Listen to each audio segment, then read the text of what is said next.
A senior government minister has accused journalists like me of having an obsession with banning gambling ads, while at the same time admitting that there's evidence that gambling is a contributing factor to domestic violence. Here's the story. Last year, an expert panel on domestic violence prevention recommended a total ban of gambling ads in Australia. It found that between 16 and 56% of people with a gambling problem perpetuate DV.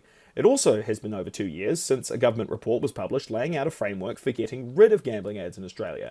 And 2 years ago, the current government was in power. They instigated this report, so it's their own research. However, it's been sitting on a shelf in Canberra gathering dust. So, yes, the Albanese government commissioned a report that they're now ignoring. In the meantime, Australians lose an estimated $32 billion a year gambling.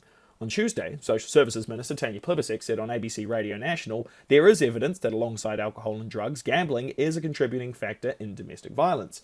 However, when she was asked about why the government hasn't responded to the report, Plibersek said that they're doing the most out of any government in Australian history. She then proceeded to list a lot of things that the government is doing, but didn't really answer the question of why the Labor government is so reluctant to act on its own report. Meanwhile, Labor MP Mike Freelander, Liberal Simon Kennedy and Independent Kate Chaney believe that if a bill banning gambling ads was put to the Parliament and MPs were allowed to vote based on their personal beliefs rather than party politics, it would pass. But the road for something like that happening is still a way away, especially when betting company lobbyists are meeting with our politicians at multi-$1,000 fundraising dinners.